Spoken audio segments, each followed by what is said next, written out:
ya se mejore la transmisión, la señal,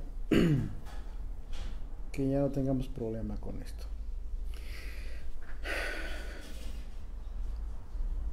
Bien, amigos, muchas gracias por su paciencia y una disculpa nuevamente.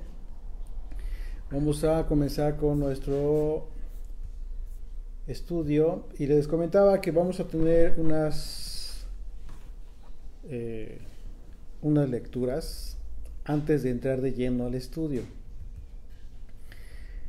Y las lecturas son muy simples, son muy sencillas, tienen simplemente el carácter informativo que ustedes mismos pueden confirmar y en su caso abundar mucho. Hay mucho material relacionado con el tema, porque efectivamente nos toca el estudio del capítulo 8 del Evangelio, perdón, de Génesis. Entonces, el tema central tiene que ver con el arca de Noé. Y hay mucho material relacionado con este tema, porque como ustedes saben, se ha difundido la información en relación a que si han encontrado restos del arca.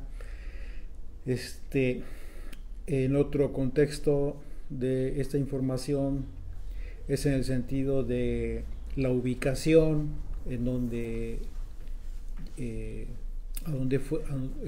la ubicación exacta donde llegó el arca después de una vez que cesaron las aguas en el tiempo del diluvio. En fin, hay mucho tema relacionado con este detalle. Vamos a empezar con unas lecturas. Le voy a pedir a Liliana si nos hace favor de darnos un dato por ahí que ella tiene.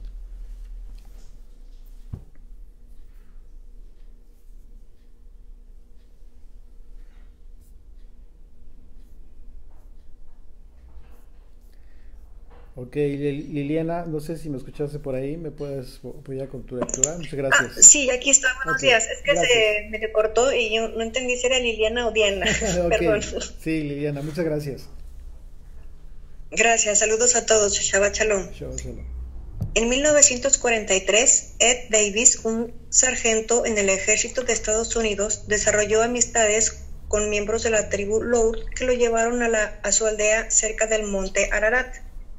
Desde el pueblo podía ver a lo lejos algo que afirmaban era el arca.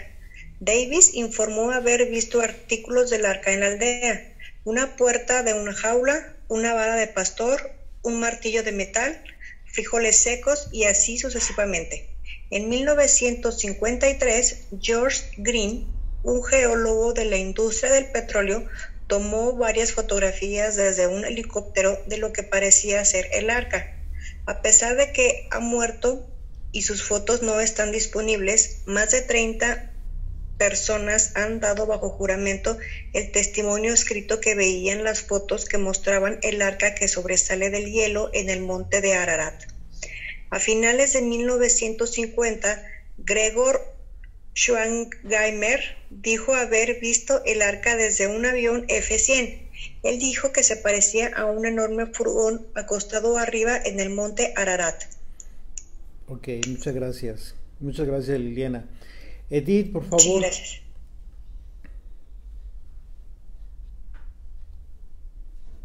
En 1829, el doctor Friedrich Parrot, un profesor alemán de filosofía natural, visitó el monasterio de San Jacobo en el pueblo de ahora situado en el mismo monte Ararat, escribiendo en su libro que los monjes habían obtenido la madera necesaria para la construcción del monasterio de los restos del arca de Noé. 11 años después, en 1840, el monasterio y todos sus monjes desaparecieron tras la última erupción del Ararat. Okay, muchas gracias, Enid. Mircala, por favor. En los últimos 50 años aparecieron unas polémicas fotografías en las que, según algunos investigadores, se apreciaban en las estribaciones de esta montaña restos de maderas que ellos creen que podrían haber pertenecido al arca. Sin embargo, las pruebas presentadas no se consideraron científicamente concluyentes. En 1950, el alpinista francés Fernand Navarra encontró unos restos de madera que posteriormente analizó mediante el método de carbono 14, encontrando que dichos restos tenían una antigüedad de más de 7.000 años. Sin embargo, aparte de los trozos de madera, no había ninguna otra prueba científica que demostrara que se haya usado en la construcción de un arca. Muchas gracias, Micaela. Joana. Okay. Del mismo modo, en la parte más elevada del monte Ararat, hacia la zona este de Turquía, se postula que existen unas imágenes que atribuyen a una gran anomalía y que bien podría ser el Arca de Noé.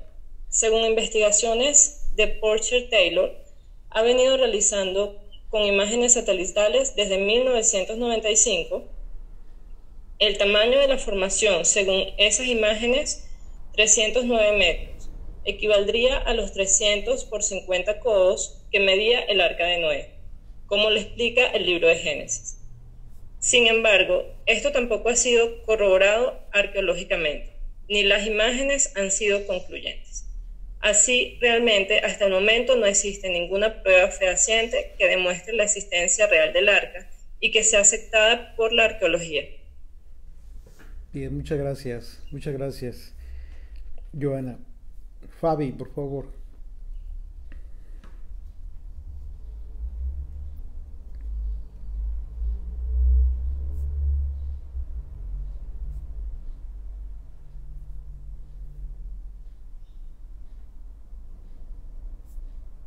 Sí, adelante, Fabi.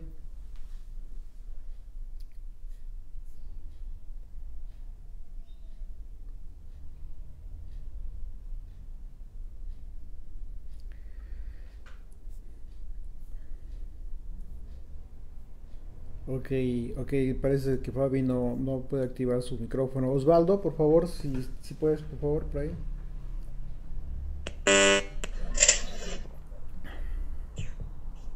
Ahí está Fabi. Ah, ok. ¿Ya? Sí, adelante, Fabi. Sí, sí te escuchamos, Fabi. ¿Sí se escucha? Sí, sí, muy bien. Sí, ok.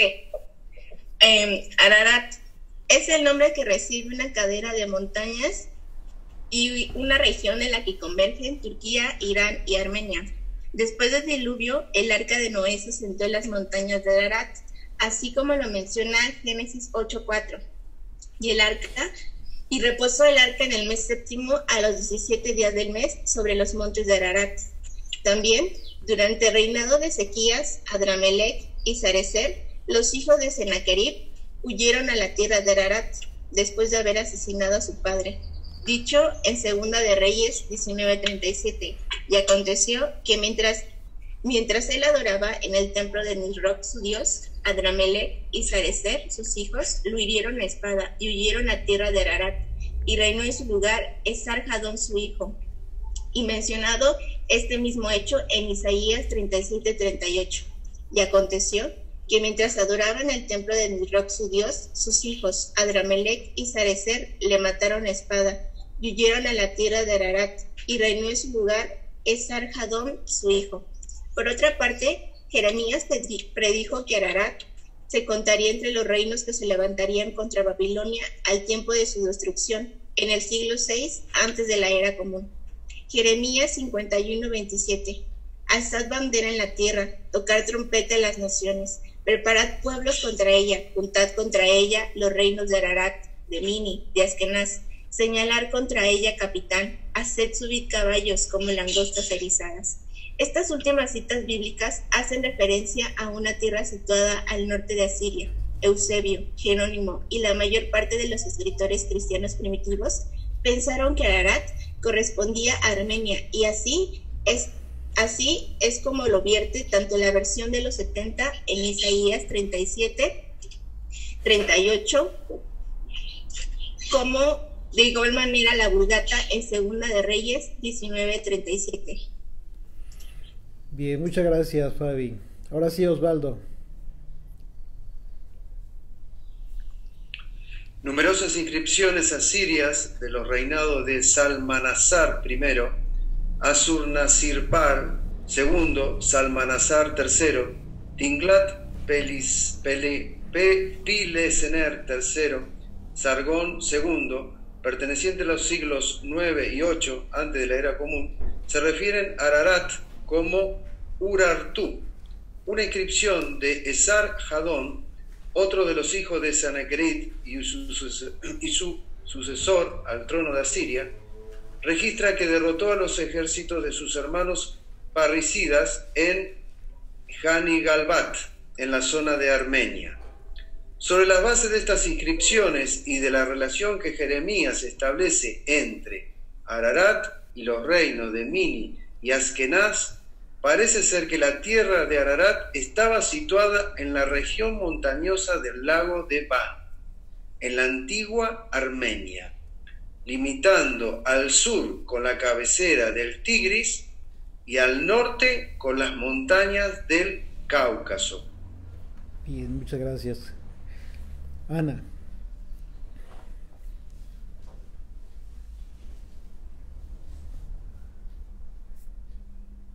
Bien, Ana Mora, por ahí ¿estás? Sí. Okay. El nombre Ararat se aplica especialmente a la montaña más alta de esa región, aquella en la que, según la tradición, se posó el arca de Noé. Tiene 2 picos cónicos distantes entre sí, unos 11 kilómetros y separados por una profunda depresión. El más alto se eleva a unos 5.165 metros sobre el nivel del mar y tiene sus últimos 900 metros cubiertos de nieves perpetuas. Mientras que el más bajo, situado al suroeste, está a 3.914 metros sobre el nivel del mar. El pico más alto es particularmente difícil de escalar y fue Parrot el primero en conseguirlo, allá en 1829. Los nombres de muchos lugares de esta región evocan el registro bíblico. Al monte Ararat mismo los turcos lo llamaban Agridagi, entre paréntesis, monte del arca, y los persas Kuinu, entre paréntesis, montaña de Noé. Así es. Bien, estos son algunos datos muy simples que ustedes pueden encontrar en cualquier fuente de información bibliográfica que ustedes incluso pueden enriquecer.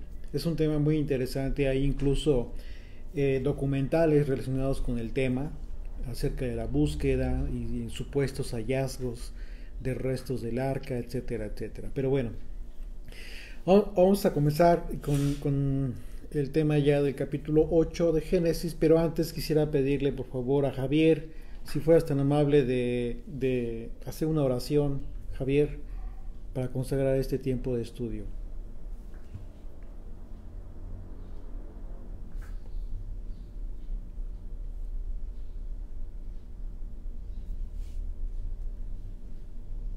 No me escuchó Javier.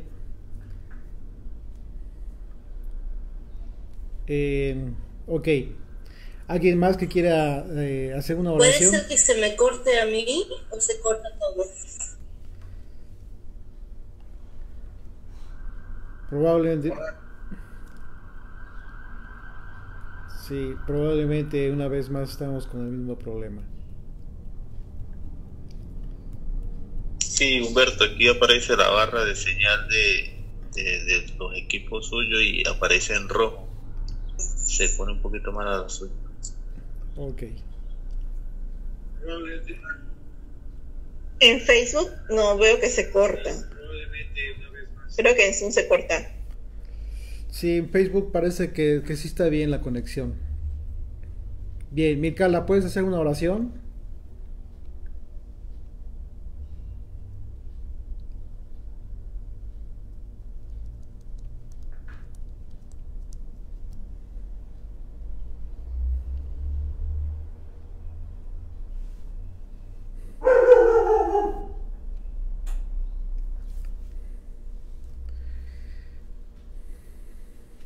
Hola, sí, gracias Padre Santo por este día que nos has regalado.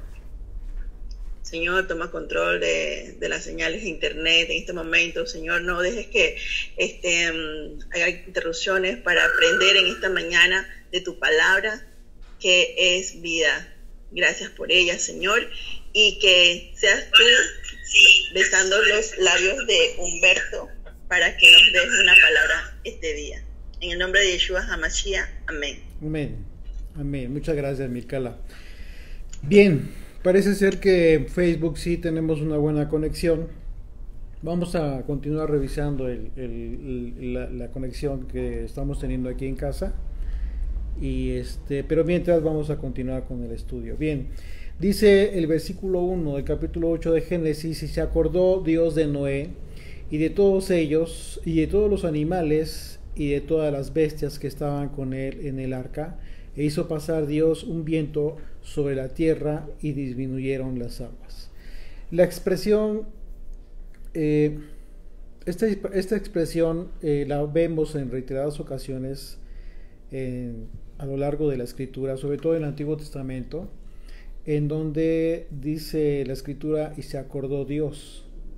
Y esto es un dato importante que tenemos que analizar, ya que la palabra acordó es la palabra hebrea sacar, que de acuerdo al contexto del párrafo en estudio significa marcar o conservar. De acuerdo, son muchas palabras en las que se puede traducir esta palabra sacar, pero una de ellas es la palabra, tiene que ver con marcar o conservar. Y por otro lado, sacar es la misma palabra hebrea que se utiliza para varón, de acuerdo a lo que nosotros estudiamos previamente en el libro de Génesis. Cuando el Señor creó al hombre, dice que lo hizo varón y hembra, los creó. Entonces la palabra varón ahí es la palabra sacar. Y esto tiene que ver porque la palabra destaca el aspecto masculino del contexto del que se está hablando, en contraste con el aspecto femenino. El vocablo indica un género de una persona nombrada, ¿ok? Por ejemplo, creó Dios al hombre a su imagen, a imagen de Dios lo creó, varón y hembra los creó. Ese es el párrafo que yo les comentaba. En algunos contextos el vocablo indica un animal o indica un macho, en referencia a la palabra macho realmente, porque la palabra macho es la misma palabra que se utiliza, es la palabra hebrea sacar. Ese es el detalle, el aspecto que le hemos estado hablando últimamente en relación a las palabras, al significado de las palabras, que es súper importante tener las herramientas, tener los diccionarios que nos puedan dar una idea de lo que del significado de la palabra, pero es mucho más importante poder comprender el contexto del párrafo que estamos analizando, porque si tú no lo entiendes de esa manera, pues un diccionario no te da todo. Un diccionario es una herramienta muy importante, a final de cuentas, por supuesto, pero es más importante, y lo que te va a hacer aterrizar la comprensión de este párrafo que tú estás analizando de la Escritura, tiene que ver el contexto de lo que tú estás hablando. Y es así como nosotros tenemos la necesidad de poder ubicar las palabras, la palabra de acuerdo a la traducción, pero en conexión, en relación, en armonía con el contexto del que se está hablando, ¿ok? Entonces, en ese sentido, la expresión "y se acordó Dios de Noé" implica que Dios estableció a Noé y todos los que se encontraban en la barca, incluyendo animales, con una señal. O sea, es decir, tanto a Noé como a su familia, como a los animales que subieron en el arca, estaban representando una señal, una marca, ¿ok? De acuerdo, recordemos que la palabra sacar también tiene que ver con conservar. con marcar. Entonces marcar con un propósito. Y en ese sentido hace armonía el hecho de que Dios haya pretendido conservar a Noé con su familia y los animales que escogió para llevar a cabo una nueva oportunidad para la humanidad. En ese sentido, hay otra ocasión, por ejemplo, posterior, que vemos la misma expresión, ¿ok? En la escritura. Éxodo 2, los versículos 23 al 25, dice: aconteció que después de muchos días murió el rey de Egipto, y los hijos de Israel gemían a causa de la servidumbre, y clamaron, y subió a Dios el clamor de ellos con motivo de su servidumbre. Y oyó Dios el gemido de ellos, y se acordó de su pacto con Abraham, Isaac y Jacob. Y miró Dios a los hijos de Israel, y los reconoció Dios. ¿Ok? Entonces, es importante que nosotros entendamos esta palabra, esta expresión. ¿Ok? Bien. Y luego dice: e hizo pasar Dios un viento sobre la tierra y disminuyeron las aguas. Esto es un aspecto también muy importante por la palabra viento. Una de las analogías más directas tiene que ver con el viento que Dios hizo pasar sobre la tierra para que disminuyeran las aguas. Está representada por dos eventos. Este momento en el que Dios hace pasar un viento con el propósito de que disminuyan las aguas, ustedes lo pueden ver de forma analógica, como una analogía, en Génesis 1. Génesis 1:2 dice: y la tierra estaba desordenada y vacía, y las tinieblas estaban sobre la faz del abismo. Una vez más, hablando del abismo, pero en este caso tinieblas, dice: y el Espíritu de Dios se movía sobre la faz de las aguas. ¿Okay? Es decir, la palabra espíritu y la palabra viento tienen que ver con la misma palabra hebrea que es la palabra roaj. Entonces, nosotros aquí vemos algo que ya había sucedido anteriormente. ¿Sí? Las aguas comienzan a descender de la altura que habían tomado por causa del diluvio, pero es por causa del viento. Y entonces aquí, cuando tú si ya tomaste el estudio que tuvimos en relación a aquel acontecimiento en donde el Espíritu de Dios se movía sobre las aguas, revoloteaba sobre las aguas, y la simbología que esto tiene, tú vas a poder entender con mucha claridad lo que sucedió una vez más aquí después del diluvio. ¿Ok?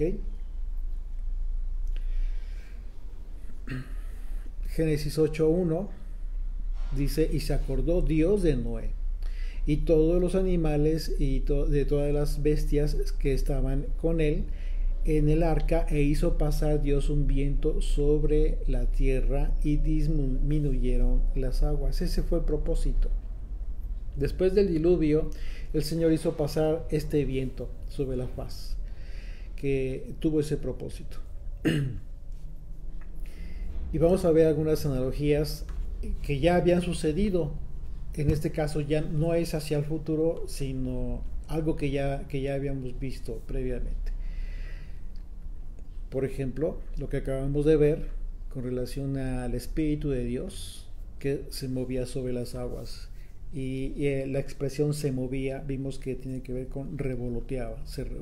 El Espíritu de Dios revoloteaba como un ave. Otra es que en Génesis 8:2 dice: se cerraron las fuentes del mar profundo abismo, y que tiene que ver con las compuertas del cielo que se cerraron para que dejara de llover. ¿Ok? Y entonces en Génesis 1:7 dice: Dios hizo el firmamento y separó las aguas que están abajo de las aguas que están arriba. Si ustedes se dan cuenta, aquí hay una analogía que se está repitiendo, ¿sí? Porque cuando vimos el evento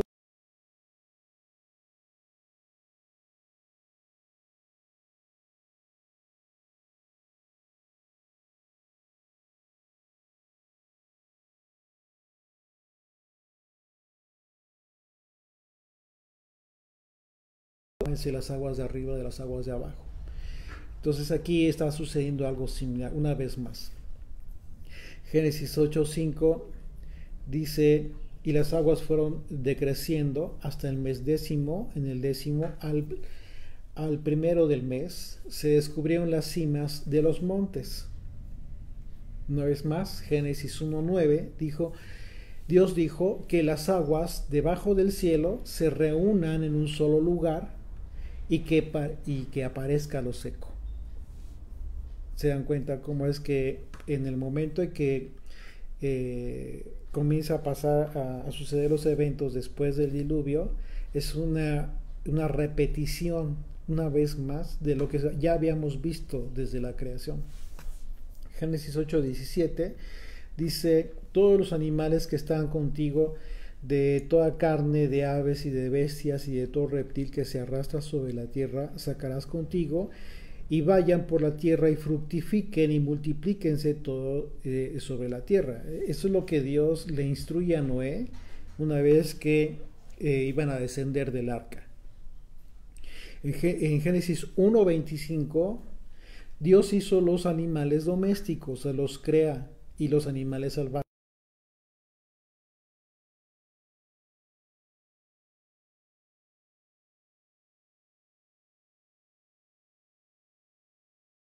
¿Verdad?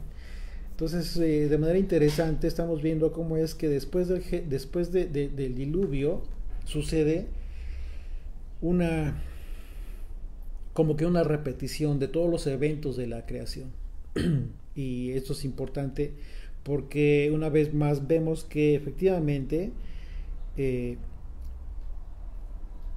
vemos que los eventos en la escritura son cíclicos, de la misma manera en que las profecías son cíclicas, algunas, ¿sí? Hasta 2 o 3 veces. También los eventos como estos, por ejemplo, que estamos viendo nosotros, ¿no? Que estamos analizando. Y dice versículo 2 de Génesis 8: y se cerraron las fuentes del abismo y las cataratas de los cielos, y la lluvia de los cielos fue detenida. Aquí nosotros podríamos ver que una parte del agua regresó a los abismos. Y cuando hablamos de los abismos tiene que ver con las aguas, con lo más profundo de los mares, ¿sí? Y si dice que regresaron a los abismos, significa que una vez más fueron cerrados. Entonces esto es muy importante también considerarlo. ¿Por qué? Porque en su momento del diluvio fueron abiertos, ¿ok? Y otra parte se evaporó para permanecer, y otra parte del agua están formando los ríos, los lagos, etcétera, ¿sí? Dice versículo 3: y las aguas decrecían gradualmente de sobre la tierra, y se retiraron las aguas al cabo de 150 días. Y reposó el arca en el mes séptimo, a los 17 días del mes, sobre los montes de Ararat. En algunas traducciones de la escritura, por ejemplo en la Biblia de las Américas, dice: y en el mes séptimo, el día 17 del mes, el arca descansó sobre los montes de Ararat. Si se dan cuenta, está utilizando la palabra descansó. Esta versión utiliza la palabra descansó, y en la Reina Valera vemos que dice la escritura que el arca reposó, y reposó el arca. Entonces, si vemos estos dos conceptos, la idea finalmente tiene que ver con descanso, con hacer un alto. Y una vez más, la palabra que se utiliza para referir la barca, que la barca en la que se encontraba Noé, su familia y todos los animales, reposó. Y si tú lo ves, tu mente te lleva al día de hoy, por ejemplo, que es el día de reposo, el día de descanso, eh, con todos los eventos que ya acababan de suceder, con algo que llevó a cabo el arca, y de acuerdo a lo que estuvimos viendo en el estudio anterior, en simbología, en un aspecto simbólico, lo que representa, lo que representó el arca en su momento, que entendiéndolo desde un punto de vista alegórico, hoy en día, para tu vida y para mi vida, para la vida de las familias, lo que representa el arca, que nosotros lo podemos ver claramente reflejado en Yeshua, en la fe que nosotros tenemos, que es lo que nos da vida y nos salva. Entonces, tú puedes ver claramente que este texto en donde dice y el arca reposó, ¿sí? No es coincidencia que diga en el mes séptimo, ¿okay? Aquí tú puedes ver una conexión y una analogía. ¿Por qué? Porque habla del mes séptimo. El séptimo, como número, tiene que ver con algo muy importante en el aspecto hebreo, en la cultura hebrea y también en toda la escritura. El número 7 es muy importante, implica una plenitud, implica ser completo. Y cuando estuvimos estudiando el tema del día de reposo, nosotros entendimos lo que representa el día de reposo para toda la humanidad. No solamente lo que representó en su momento para la creación, sino para toda la humanidad también, ¿okay? Es decir, tiene que estar conectado, está conectado con tener todo lo necesario.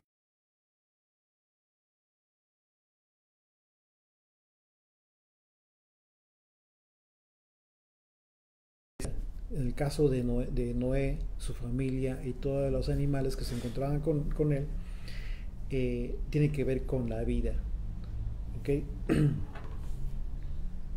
Podríamos ver un aspecto de analogía representativa en el momento en que el arca reposó. Por un lado vemos el simbolismo, ¿sí?, del número 7 que ya acabamos, que les comento. Pero por otro lado, en el caso de lo que comentábamos acerca de Yeshua como aspecto simbólico en el arca, y un aspecto alegórico, también representa el arca de la salvación, Yeshua mismo, ¿sí?, al haber resucitado el día séptimo. ¿Por qué el día séptimo? ¿En qué sentido Yeshua es que resucita en el día séptimo? En el día séptimo de la semana, efectivamente, el día de reposo.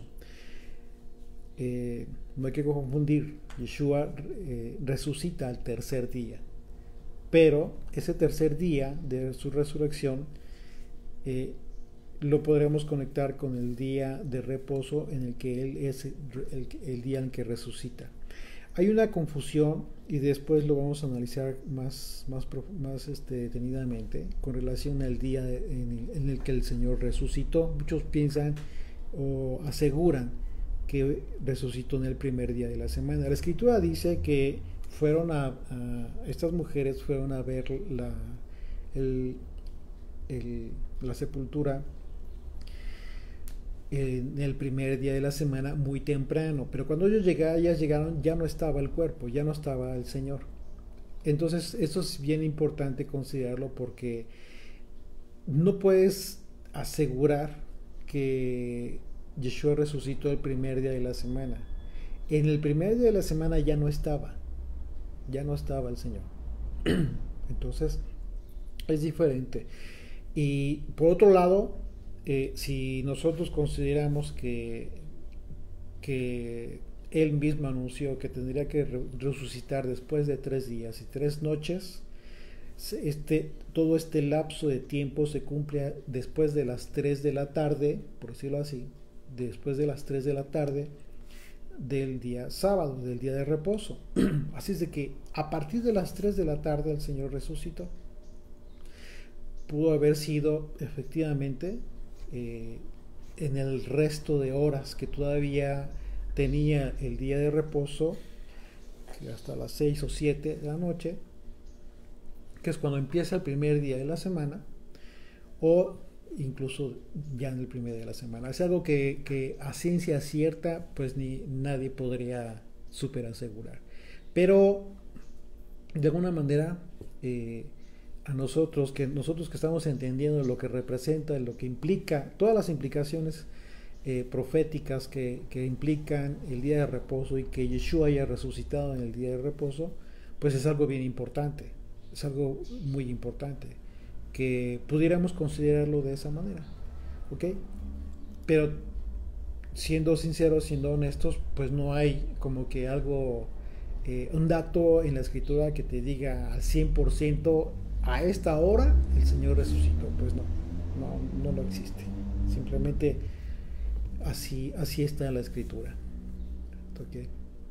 Entonces, en ese sentido, en el aspecto, en el séptimo, en el mes séptimo, el arca reposó. ¿De qué reposó el arca? ¿O si es que hizo alguna labor? ¿Cumplió su propósito el arca? Sí. ¿Cuál propósito? Salvar la vida. Salvar, transportar a una nueva oportunidad, tanto a Noé como a su familia y a los animales destinados para esto. Cumplió su propósito. Yeshua lo que hace en el momento, en este sentido, considerándolo en un aspecto alegórico, hace lo mismo, pero él lo hace con relación a toda la humanidad. Es decir, a partir de su muerte y resurrección en la cruz, con su muerte en la cruz, lo que hace el Señor es darnos una oportunidad a todo aquel que cree en Él para que no se pierda y tenga vida eterna. Es decir, una nueva oportunidad para salvación más que en este mundo, para salvación.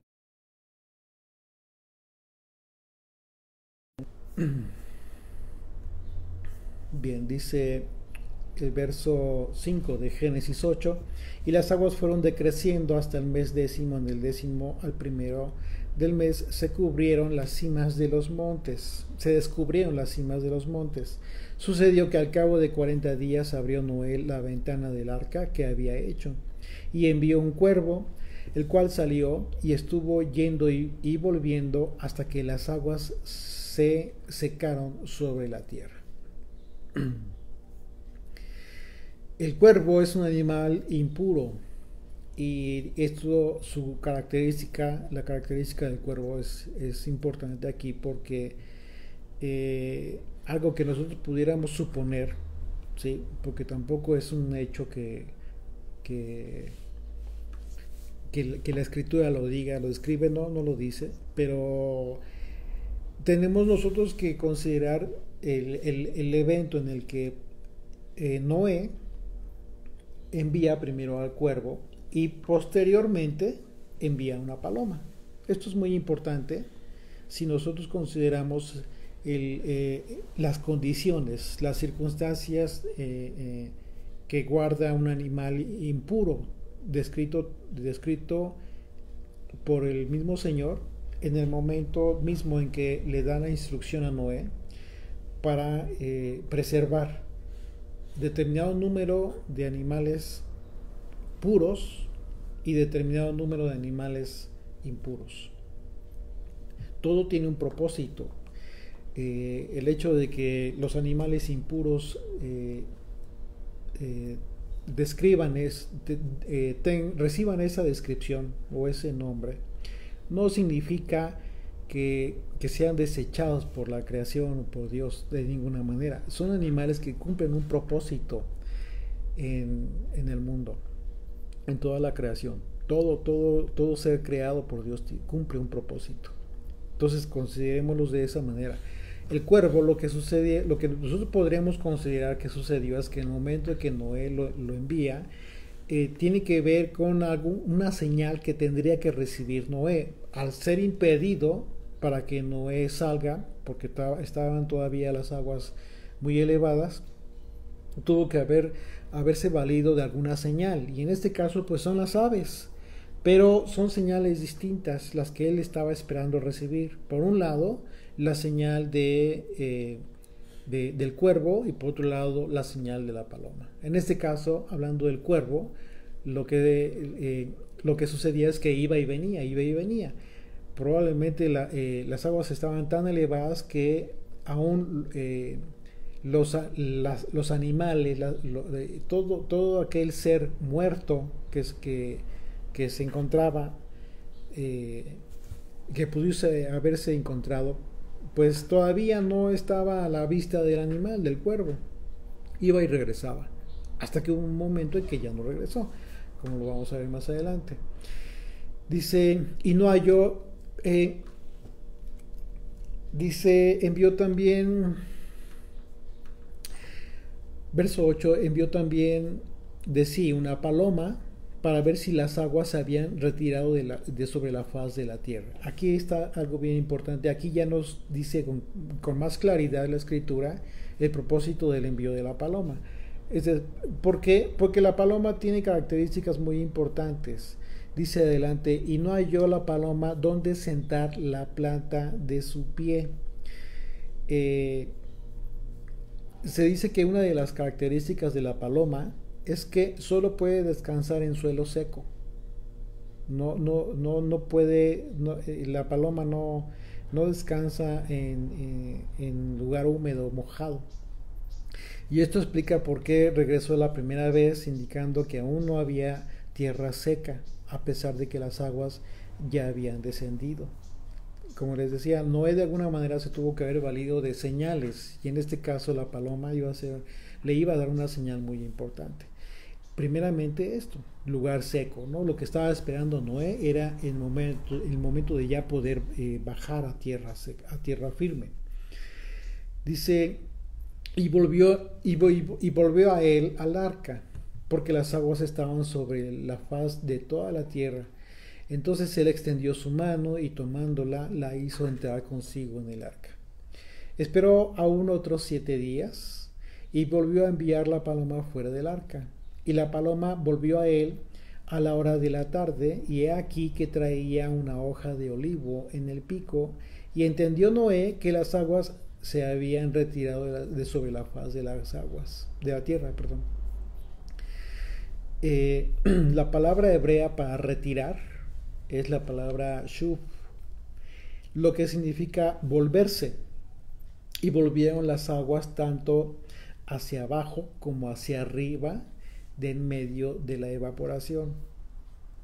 Aquí está, hay un salmo que describe este evento de forma muy importante. Fíjense, dice el Salmo 104, del versículo 6 al 9, con el abismo como con vestido la cubriste, sobre los montes estaban las aguas, y a tu reprensión huyeron, al sonido del trueno se apresuraron, subieron los montes, descendieron los valles, al lugar que tú les fundaste, les pusiste término, el cual no traspasarán, ni volverán a cubrir la tierra. El Salmo habla de lo que sucedió en el diluvio, pero también de la promesa que al final de este capítulo hace el Señor, el anuncio de un pacto que iba a hacer con Noé. Versículo 12 de Génesis 8 dice, y esperó aún otros 7 días y envió la paloma, la cual no volvió ya más a él. ¿Ok? Aunque las aguas del diluvio sin duda afectaron gravemente a muchas plantas y árboles, es muy probable que el olivo les haya sobrevivido. El olivo es sumamente resistente. Quienes conocen las características del árbol del olivo,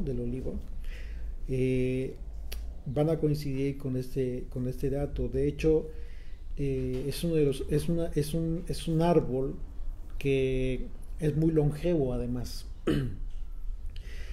Se ha dicho que de él un tocón viejo, un tocón, se le llama tocón a un...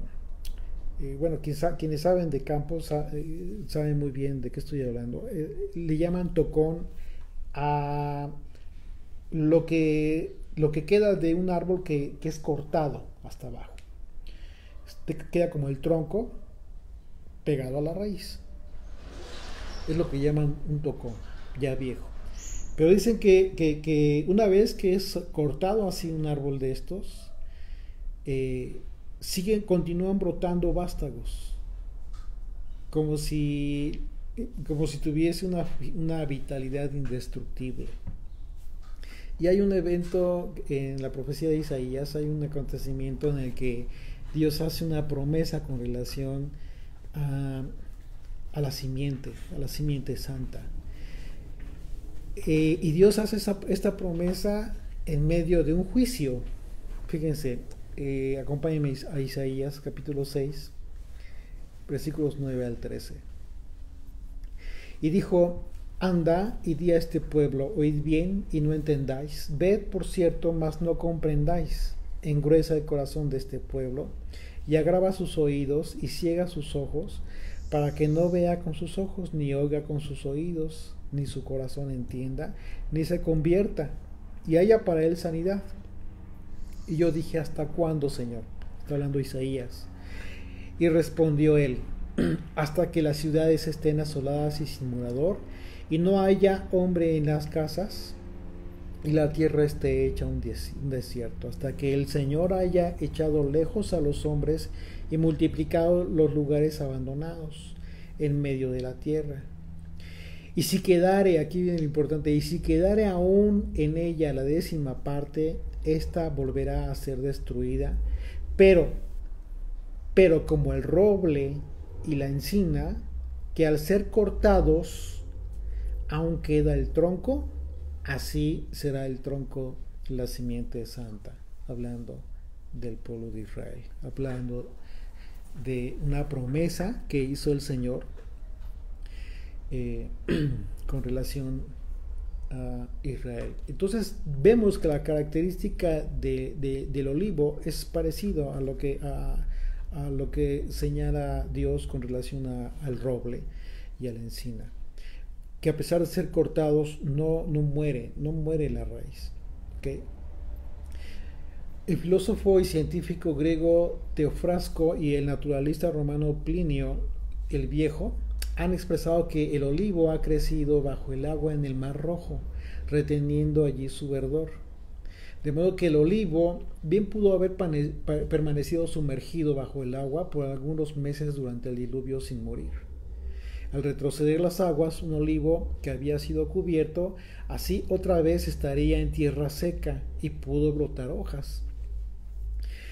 De modo que la paloma fácilmente pudiera obtener una hoja, que fue lo que en un momento dado, con lo que regresó a Noé. El regreso de la paloma con la hoja de olivo recién arrancada en el pico fue significativo para que los ocupantes humanos del arca, y así Noé, se enteró de que se había ya fluido las aguas, ya habían decrecido lo suficiente como para esperar un poco menos. ¿Por qué? Porque había que esperar un poco más todavía para salir. Y bueno, en un aspecto profético, hay varios aspectos, varias profecías que pueden encajar en esta señal del olivo que trae la paloma. Pero en el caso del profeta Oseas, hablando del juicio de Dios a Israel, dijo que después de haber castigado a Israel, después de 3 días, Dios nos resucitaría para vivir delante de él. Y estamos hablando de un juicio previo que ya había sucedido, en este caso, en el juicio del diluvio. Y de lo que está hablando el profeta Oseas es precisamente un juicio para el pueblo de Dios, un juicio por la desobediencia, por la rebelión. La palabra Ararat, que en el nombre que es el nombre que reciben los montes en donde reposó el arca, significa Armenia. Armenia es una tierra extranjera en relación a Israel. Es decir, Noé y su descendencia tuvieron su reposo en una tierra extranjera, tal cual. Si es que en un momento dado se confirma o es confirmado que efectivamente es en ese lugar geográfico en donde el arca reposó. Verso 13 de Génesis 8. Y sucedió que en el año 601 de Noé, en el mes primero, el día primero del mes, las aguas se secaron sobre la tierra. Y quitó Noé la cubierta del arca y miró, y he aquí que la faz de la tierra estaba seca.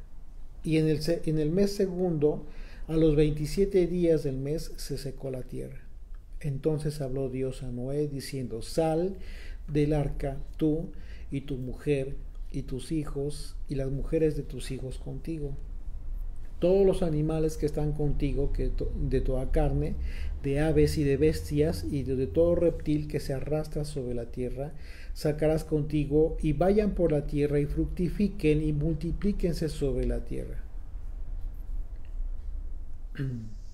Una vez más el Señor da la instrucción para que su creación fructifique, ¿ok? Es una de las analogías que mencionamos al principio, que se repite nuevamente con una nueva oportunidad. Versículo 19. Todos los animales y todo reptil y toda ave, todo lo que se mueve sobre la tierra según sus especies, salieron del arca. Y edificó Noé un altar al Señor, y tomó de todo animal limpio y de toda ave limpia, y ofreció holocausto en el altar. ¿Qué es un holocausto? Un holocausto es tiene que ver con una ofrenda, pero completa. Es decir, el holocausto tiene que ver con, literalmente, con los animales que se ponían en el altar, animales aptos, que se ponían en el altar con el propósito de ser quemados completamente. Y bueno, esto es algo muy importante, porque esto que hizo Noé tiene que ver con el aspecto del sistema sacrificial, que en el caso del holocausto representa la ofrenda de ofrendas, es decir, la ofrenda más importante desde un punto de vista sacrificial. Es decir, el acto ritual por medio del cual el hombre simbolizaba que se entregaba de forma total a Dios, a él mismo. O sea, es un aspecto simbólico muy importante, en el cual el hombre, a través de esta ofrenda, a través del holocausto, representaba una entrega total a Dios, ya que el animal que se sacrificaba se quemaba totalmente, a diferencia de otras ofrendas en donde el que llevaba a cabo la ofrenda comía del animal que se sacrificaba. Era como una comunión con Dios. En el caso del holocausto, el animal se quemaba completamente. Esto representa que el hombre se entregaba a Dios de forma total, y el humo que subía al cielo estaba representando al hombre mismo con un olor grato, agradable delante de Dios. De manera que hoy en día, después de la enseñanza didáctica del sistema sacrificial que nosotros tenemos en la Torá, podemos entender las palabras del apóstol Pablo. El apóstol Pablo, en la carta a los Romanos, escribió lo siguiente: Romanos 12, 1 y 2, dice: así que, hermanos, os ruego por las misericordias de Dios que presentéis vuestros cuerpos en sacrificio vivo. Lo que está refiriendo el apóstol Pablo aquí es él está haciendo una referencia muy directa al holocausto, al sistema sacrificial, pero en el aspecto simbólico, de tal forma que las palabras del apóstol Pablo están haciendo una referencia a lo que vendría a suceder a partir de la destrucción del templo, en donde ya no iba a haber más sacrificios. Es decir, la enseñanza del apóstol Pablo es que implicaba que toda persona que cree en Jesucristo, que toda persona que tiene sentada su fe en Yeshua, en el Mesías, en el Hijo de Dios,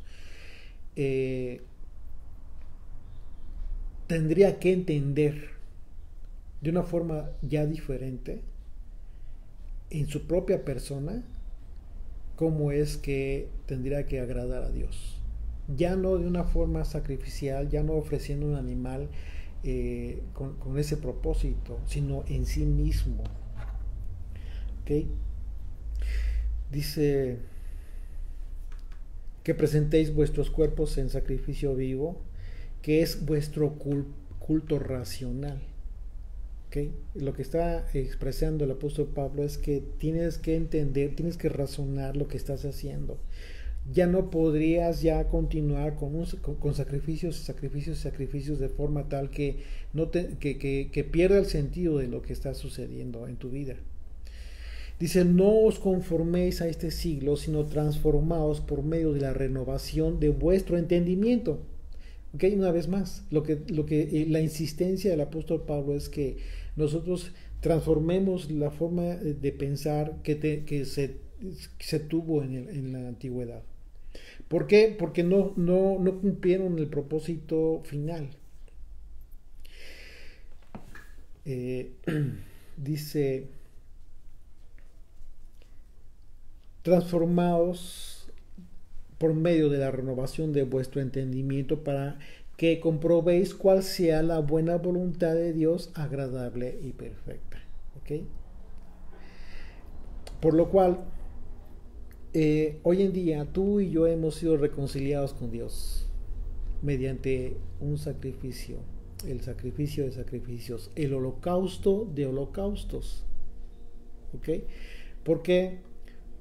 Porque el Hijo de Dios, quien fue puesto por holocausto para presentarnos sin mancha e irreprensibles delante de Él, cumplió ese propósito. El sacrificio de Yeshua, su muerte en la cruz, representó esto precisamente, un holocausto que fue agradable a Dios. ¿Por qué? Por el sacrificio, por la humillación por la obediencia que él llevó a cabo. Colosenses 1:19 al 22 dice, por cuanto agradó al Padre que en él habitase toda plenitud, y por medio de él reconciliar consigo todas las cosas, así las que están en la tierra como las que están en el cielo, haciendo la paz mediante la sangre de su cruz. Y a vosotros también, que erais en otro tiempo extraños y enemigos en vuestra mente, haciendo malas obras, ahora os ha reconciliado en su cuerpo de carne por medio de la muerte, para presentaros santos y sin mancha e irreprensibles delante de él.